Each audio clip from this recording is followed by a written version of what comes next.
Bueno, si el Señor quiere, vamos a empezar desde el día de hoy un estudio de Primera de Juan, la primera epístola del apóstol Juan.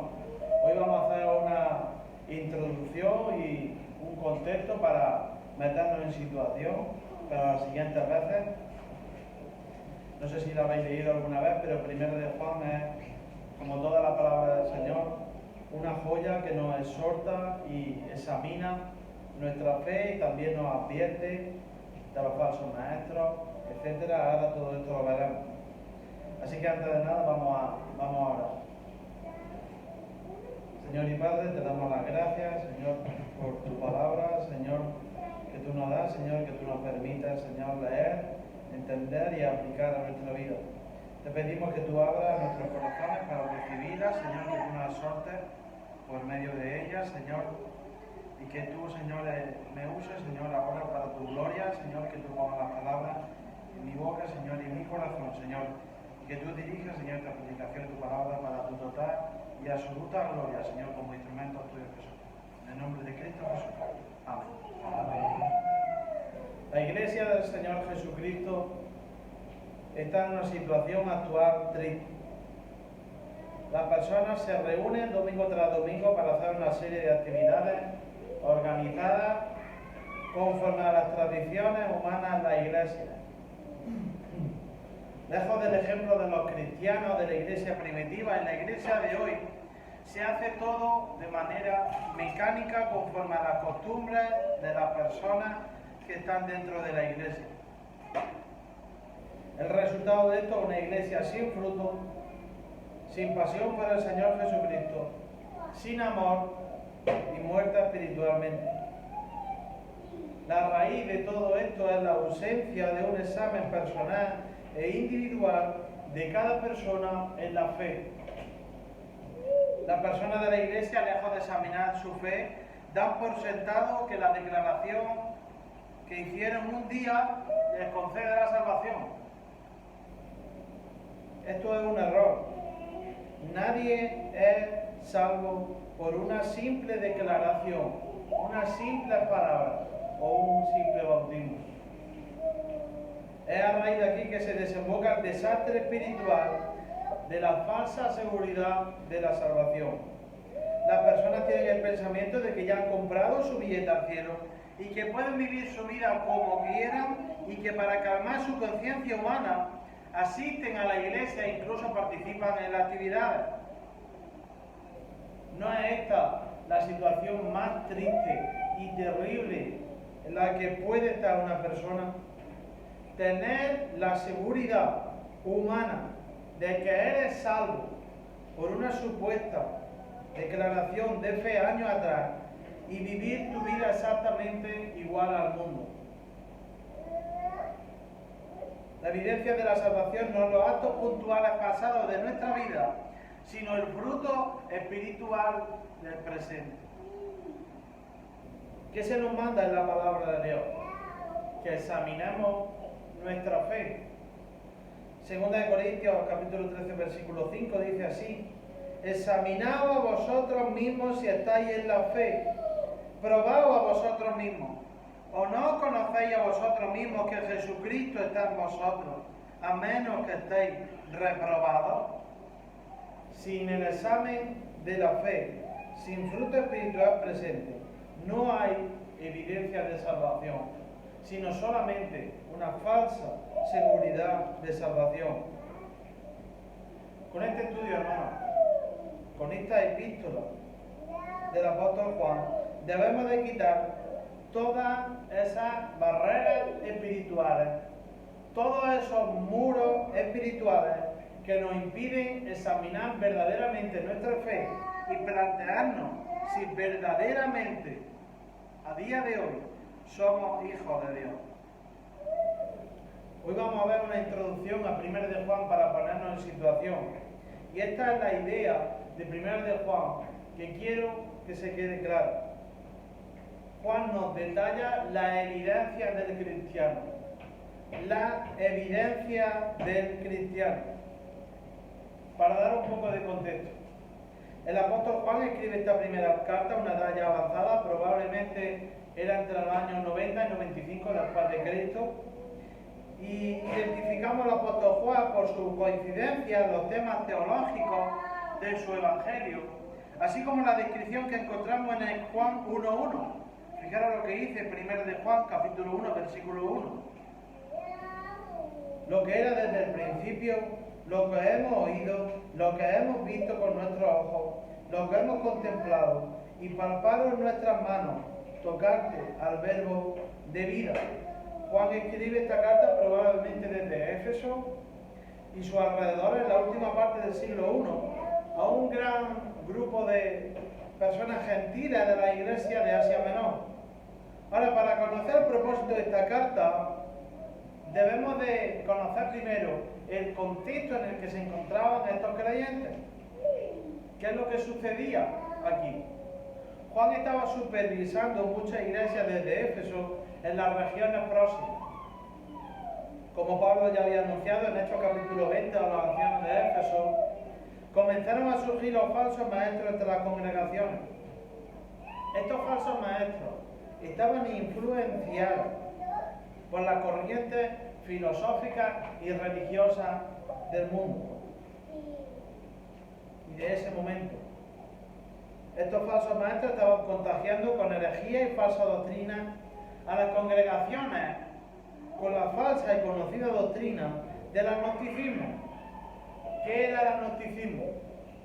El agnosticismo básicamente enseñaba que la materia era mala y el espíritu era bueno. Estos falsos maestros usaron el agnosticismo para propagar e influenciar con la corriente del mundo a la congregación y así atacaban al cristianismo. Estos falsos maestros propagaban principalmente dos herejías.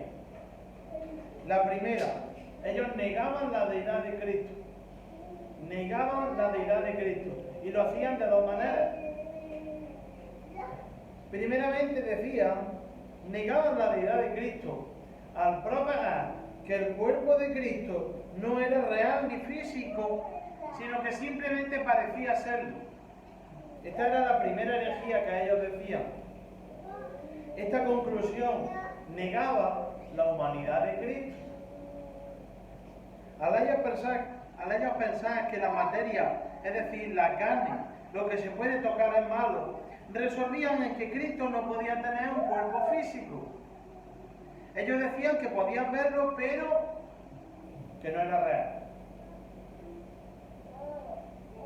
En contraste con esto, Juan afirmó en el versículo 1 haber visto, contemplado y palpado a Jesucristo. Esta afirmación también la tenemos en 1 de Juan capítulo 4, versículo 2, fijaros. 1 de Juan capítulo 4, versículo 2, dice así: en esto conocer el Espíritu de Dios. Todo espíritu que confiesa que Jesucristo ha venido en la carne es de Dios. Versículo 3, y todo espíritu que no confiesa que Jesucristo ha venido en la carne no es de Dios, y este es el espíritu del anticristo, el cual vosotros habéis oído que viene y que ahora ya está en el mundo. La segunda herejía que ellos decían que negaba la humanidad de Cristo es que el Espíritu de Cristo descendió sobre Jesús en su bautismo, pero que salió de él antes de su crucifixión. Y esto, hermanos, para echarnos la mano a la cabeza, al igual que la otra. Decían que el Espíritu de Cristo descendió sobre Jesús en su bautismo, pero salió de él antes de su crucifixión. Esta conclusión negaba la expiación de Cristo por los pecados de los hombres como Dios que es. En contraste con esto, Juan afirmó que Cristo es Dios y que el Espíritu da testimonio de la verdad. Fijaros en 1 de Juan capítulo 5, el versículo 6.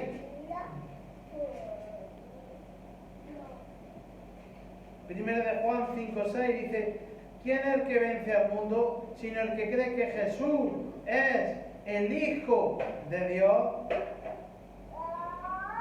Negaban la humanidad de Cristo y negaban la afirmación de Cristo como Dios. En Colosas también negaron la deidad de Cristo con el agnosticismo, y Pablo afirmó en Colosenses 2:9, porque en él habita corporalmente toda la plenitud de la deidad.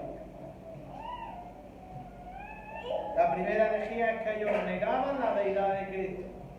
La segunda herejía es que estos falsos maestros negaban el pecado. Negaban el pecado. Ellos decían que el cuerpo simplemente era la prisión en la cual el espíritu estaba encarcelado. Por lo tanto, el pecado cometido en el cuerpo no tenía relación ni tenía un efecto sobre el espíritu. En contraste con esto, Juan, lejos de disminuir el pecado del hombre, lo reafirmó. Fijaros primero de Juan, capítulo 1, el versículo 8 y 10. Primero de Juan, capítulo 1, versículo 8 y 10. Sin embargo, escribo un mandamiento nuevo, que es verdadero en él y en vosotros, porque las tinieblas van pasando y la luz verdadera ya alumbra, versículo 10. Y el que ama a su hermano permanece en la luz, y en él no hay tropiezo.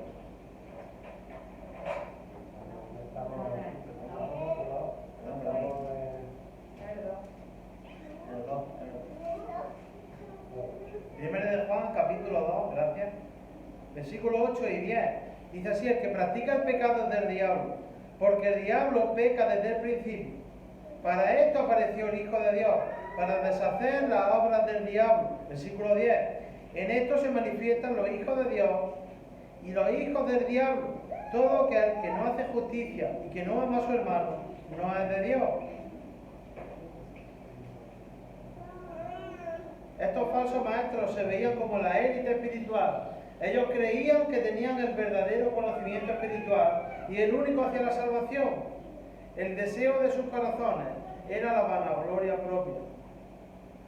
Así como Pablo le advirtió a Timoteo, en 1 Timoteo, ellos queriendo ser doctores en la ley, sin entender ni lo que hablan ni lo que afirman.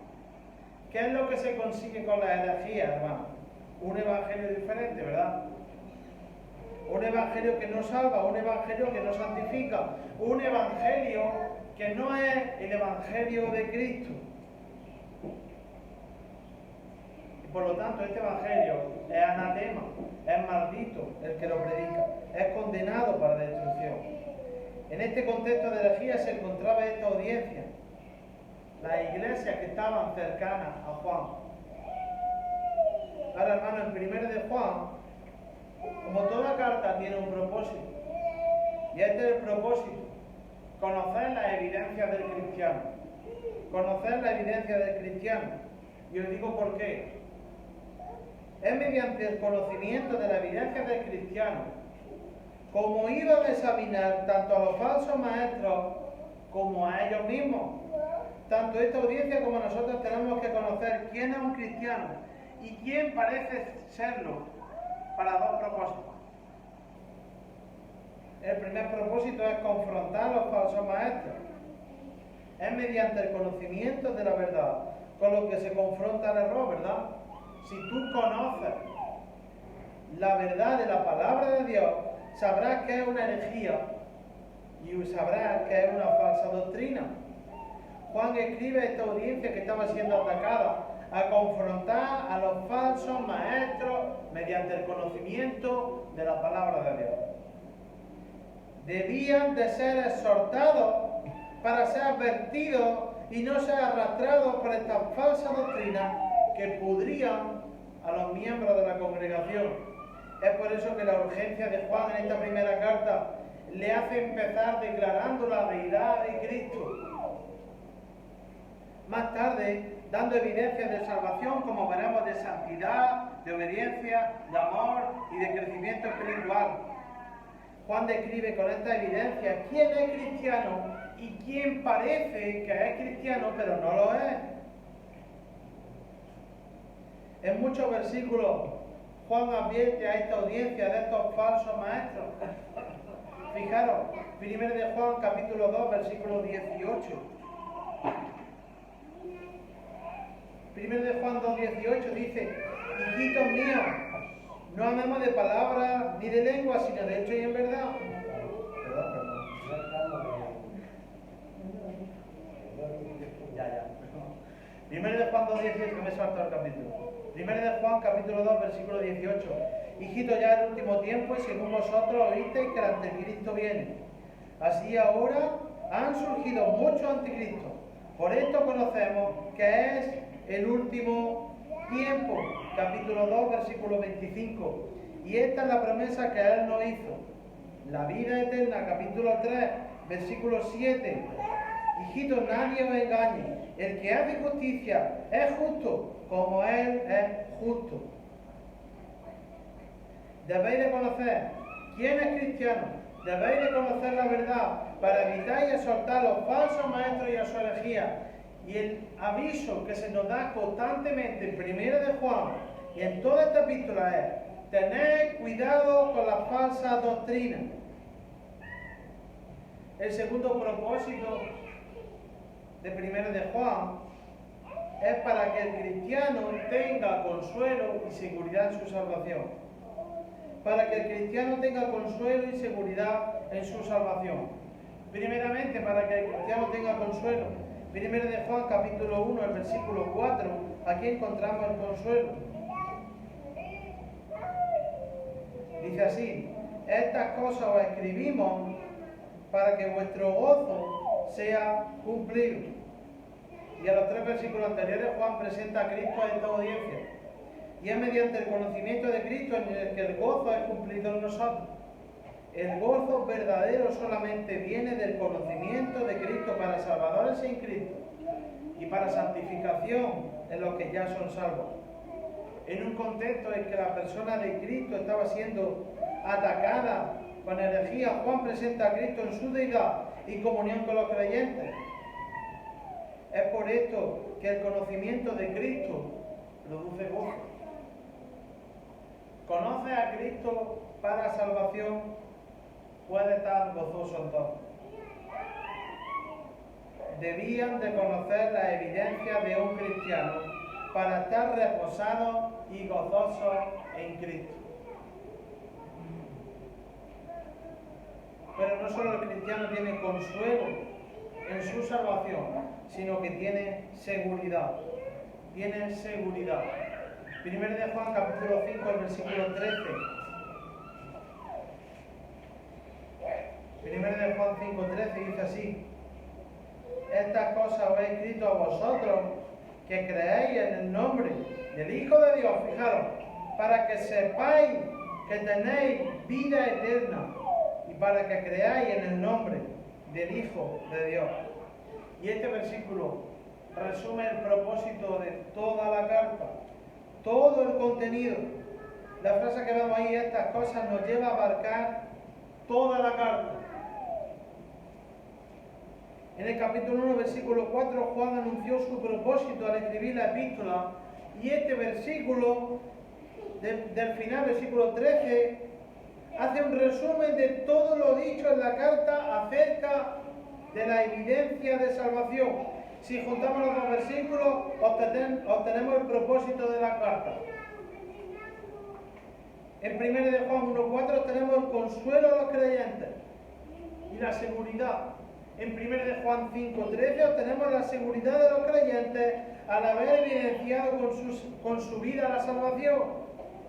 Ahora, hermanos, para resumirlo todo esto en una frase, ¿cuál es el propósito principal de la epístola? El creyente experimenta el consuelo y gozo de la salvación al tener la seguridad eterna en Cristo, con la evidencia de su vida en todo el contenido de la carta. El creyente experimenta consuelo y gozo de la salvación al tener la seguridad en Cristo, con la evidencia del contenido de esta carta. Juan escribió su evangelio para que las personas creyeran en Cristo y fueran salvas. Es por esto que el evangelio de Juan, capítulo 20, versículo 31, dice: pero estas cosas se han escrito para que creáis que Jesús es el Cristo, el Hijo de Dios, y para que creyendo tengáis vida en su nombre. Y en esta primera carta de Juan se escribió para que aquellas personas que creen sepan y tengan la seguridad de que son salvos. Ahora, hermanos, después del propósito y el contexto de esta carta, os voy a dar 3 motivos por los que debemos de examinar nuestra fe. 3 motivos por el que debemos de examinar nuestra fe. Primeramente, debemos de examinar nuestra fe porque es un mandamiento de Dios.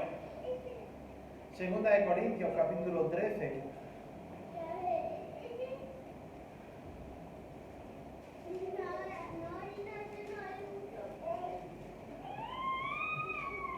Segunda de Corintios, capítulo 13, versículo 5.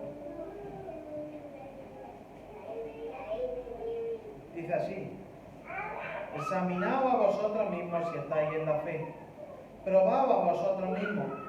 ¿O no os conocéis a vosotros mismos que Jesucristo está en vosotros, a menos que estéis reprobados?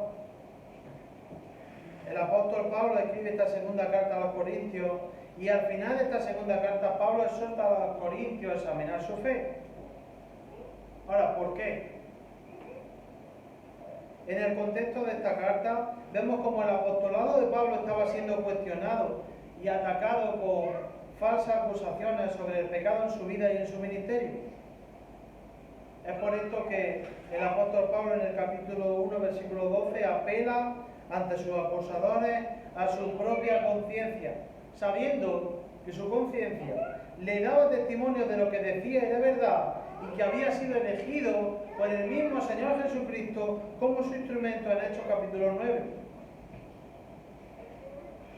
Pablo había sido el padre espiritual de los corintios, según 1 Corintios 4:15.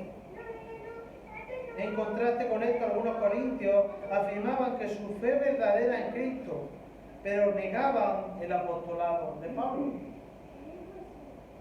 Y esto era una contradicción. Si su fe era verdadera, creerían en el apostolado de Pablo. Si su fe era falsa, no creerían en el apostolado de Pablo, porque no creerían la palabra de Dios. Por lo tanto, su fe sería falsa. Y aquí la palabra de Dios, tanto a los corintios como a nosotros, nos deja el mandamiento de examinar nuestra fe.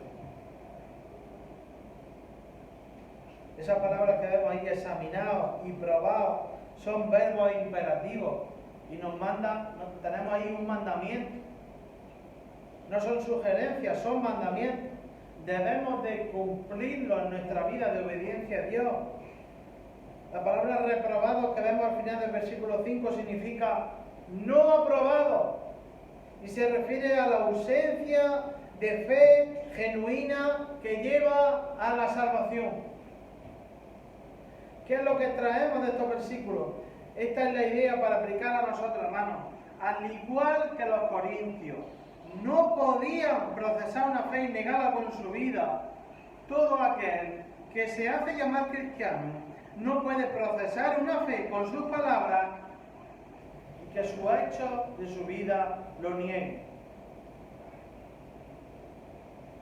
Es por lo sumamente pecaminosos que somos, porque arrastramos nuestra vieja naturaleza, que debemos de examinar nuestra fe para ver si nuestra confesión de fe concuerda con nuestra vida.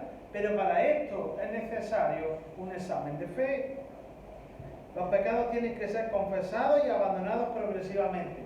La obediencia a Dios tiene que ser mayor. Nuestro crecimiento espiritual, aunque sea poco a poco, tiene que aumentar. Y nuestro fruto tiene que ser visible. Y aquí es exactamente a donde nos lleva el primero de Juan, a examinar nuestra fe. Este es el primer motivo por el que examinar nuestra fe. El segundo motivo para examinar nuestra fe es que tengamos un concepto de la salvación claro. Es decir, la salvación es una obra sobrenatural de Dios, no una manipulación humana. La salvación es una obra sobrenatural de Dios, no una manipulación humana. Fijaros, vamos por un momento a Ezequiel capítulo 36.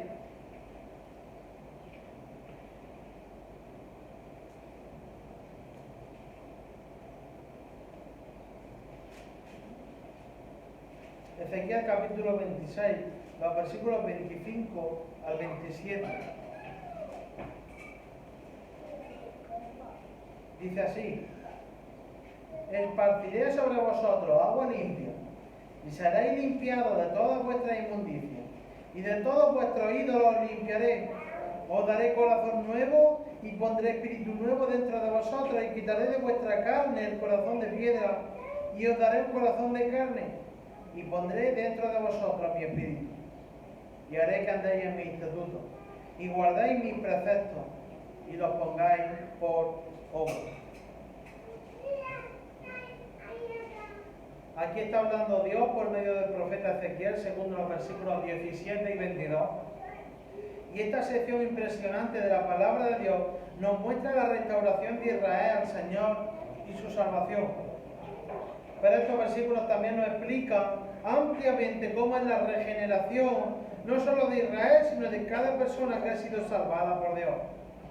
Esto es lo que llamamos el nuevo nacimiento, el nacimiento espiritual, el nacimiento de lo alto que Jesús explicó a Nicodemo en Juan capítulo 3. Y solamente una pequeña observación, hermanos, sobre la regeneración de Dios en estos versículos. Fijaros, quiero que miremos los verbos de estos 3 versículos y quiero que veáis quién realiza la acción y quién la recibe. En el versículo 25, fijaros, encontramos una limpieza espiritual y encontramos 2 verbos que realizan la acción y uno que la recibe. Esparciré al principio y limpiaré al final. La acción la realiza Dios, y ¿quién recibe el efecto? Los que nacen de nuevo. Es por esto que dice: y seréis limpiados. En el versículo 26 encontramos el nacimiento espiritual y encontramos 3 verbos que realizan la acción. Si os fijáis, son los verbos daré, pondré y quitaré. Y nuevamente la acción la realiza Dios. La realiza Dios, y los que la reciben son los que nacen de nuevo. En el versículo 27 encontramos la vida espiritual que da como fruto el nuevo nacimiento. Para poder llevar una vida conforme a la palabra de Dios, necesitamos ser llenos y guiados por el Espíritu Santo.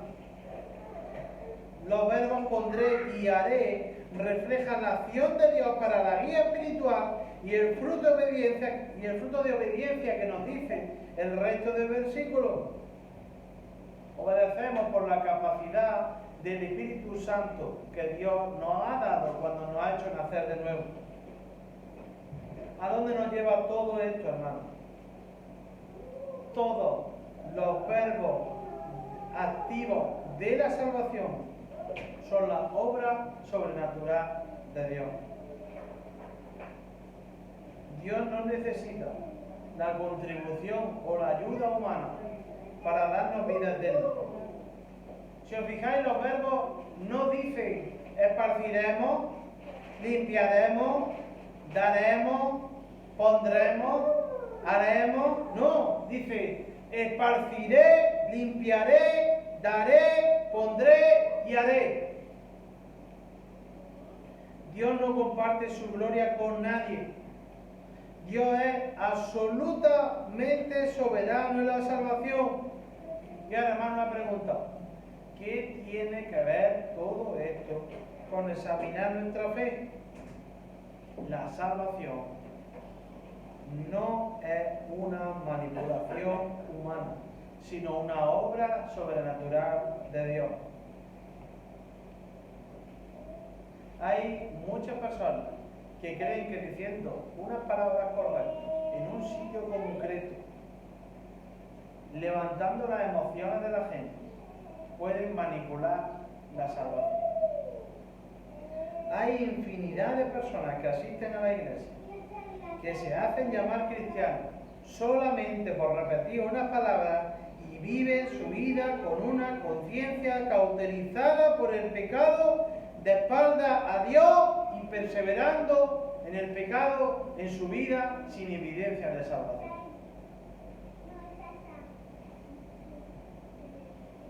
La regeneración de Dios no se puede manipular por el ser humano de ninguna manera.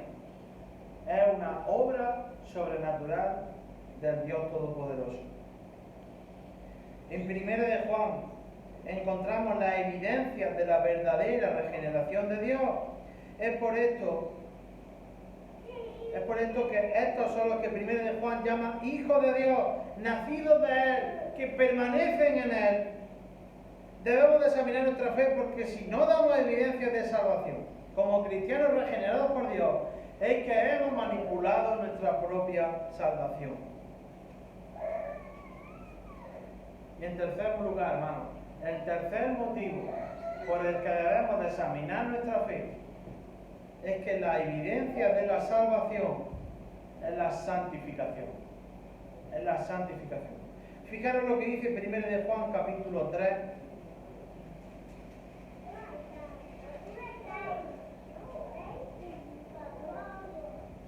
Primera de Juan capítulo 3 versículo 2.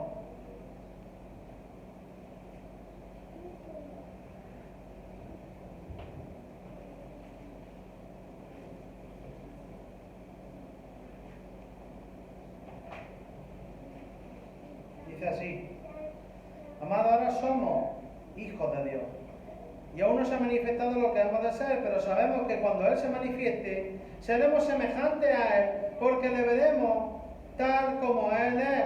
Y todo aquel que tiene esta esperanza en Él se purifica a sí mismo, así como Él es puro. Y fijaros lo que dice en 1 de Juan capítulo 5, el versículo 3. Pues este es el amor de Dios, que guardemos sus mandamientos. Y sus mandamientos no son gravosos. Y estos versículos, hermanos, nos dan la idea de la santificación, de la semejanza a Cristo, de la obediencia a Cristo como patrón en nuestra vida. La salvación del creyente se divide en tres secciones: justificación, santificación y glorificación. En la justificación quedamos librados de nuestra condena por el pecado y obtenemos el perdón de Dios por nuestros pecados y somos reconciliados con Dios.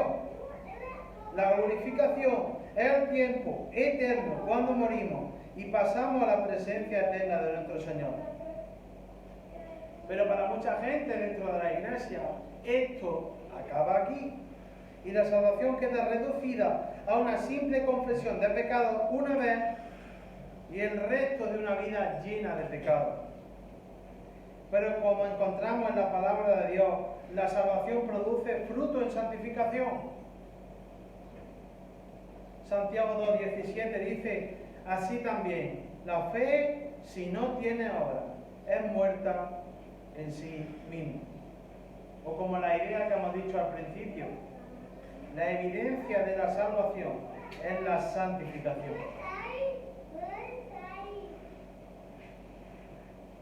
La idea que nos marcan estos versículos, hermanos, es que el que es nacido de Dios crece en santidad y en obediencia.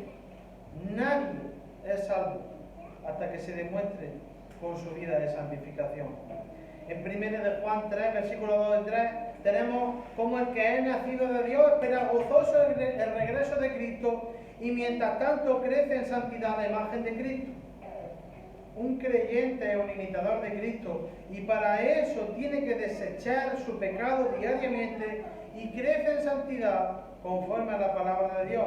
Esta es la responsabilidad del creyente: ser imitador de Cristo, creciendo en santidad, en semejanza a Él. Y en 1 de Juan capítulo 5, versículo 3, encontramos cómo el creyente en el tiempo de santificación crece espiritualmente, y esto queda reflejado en su vida de obediencia a Dios, porque es su deseo. El deseo del que es nacido de Dios es obedecerle y no pecar contra Él. Tanto estos creyentes de esta audiencia como nosotros se nos resume en esta carta la evidencia de la salvación en tres conceptos: la fe, el amor y la obediencia. La fe para creer en Cristo para salvación.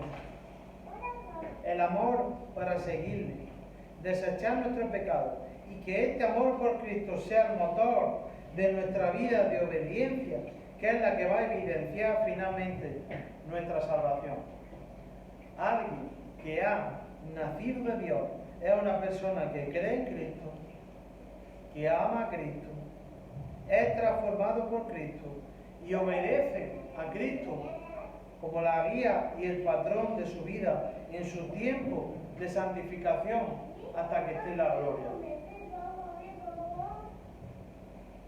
Hermanos, que estas verdades de 1 de Juan nos ayuden a conocer la evidencia del cristiano, para examinar la fe falsa de los falsos maestros, para estar advertidos de ellos, y la nuestra propia, para evidenciar nuestra salvación y creer en Cristo. Si no damos evidencia de salvación con fruto en nuestra vida de santificación. Que el Señor bendiga su palabra. Amén.